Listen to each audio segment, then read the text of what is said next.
దుష్ట శిక్షణ శిష్ట రక్షిణి శ్రీ శ్రీ శ్రీ దపిలేశ్వరి అమ్మవారి సన్నిధిలో ఆంగ్ల నూతన సంవత్సర ప్రారంభం సందర్భంగా చాలా మంది భక్తులు కొత్త ఏడాదిలో మొదటి రోజున దేవాలయాన్ని సందర్శించిన నేపథ్యంలో శ్రీ శ్రీ శ్రీ దపిలేశ్వరి అమ్మవారి సన్నిధిలో వేకువజాము నుండే అమ్మవారికి ప్రత్యేక పూజలు నిర్వహించడం జరిగిందని చౌదరి వెంకట సుబ్బారెడ్డి అన్నారు.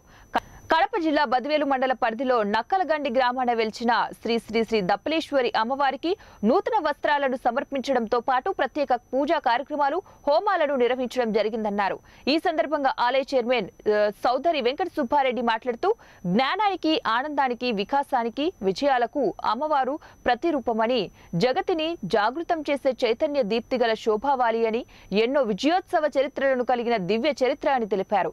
అంతేకాకుండా శివయ్యను భక్తి శ్రద్ధలతో పూజిస్తే కష్టాలన్నీ కూడా తొలగిపోతాయనే నమ్మకంతో ఆలయం వద్ద ఉన్న శివాలయం అత్యంత శక్తివంతమైనదని వీటిలో కొన్ని స్వయంభుగా వెలిసిన ఆలయాలై శివాలయం శతాబ్ద కాలం నుంచి రాజులు కట్టించడమని అలాంటి ప్రత్యేకమైన శివాలయం మన బద్వేలు ప్రాంతంలో చాలానే ఉన్నాయని అందులో అమ్మవారి సన్నిధిలో ఉన్న ఆలయం ముఖ్యమైన దేవాలయం అన్నారు.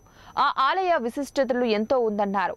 ప్రజలందరికీ కూడా సకల శుభాలు శాంతి సౌభాగ్యాలు అష్టైశ్వర్యాలు అందాలని ప్రతి ఇంట అజ్ఞానాంధకారాలు తొలగి విజ్ఞానపు వెలుగులు అమ్మవారి ఆశీస్సులతో నింపాలని కోరుకున్నట్లు పేర్కొన్నారు. ఈ కార్యక్రమంలో Shri Sai Vasudha trust legal advocate Krishna, Chowdary Sudhakar Reddy, doctor Balagoud, Kadapa Ravikumar, Avula Krishna Kishore తో పాటు మేనేజర్ ఆరిఫ్ బాషా పలువురు పాల్గొన్నారు.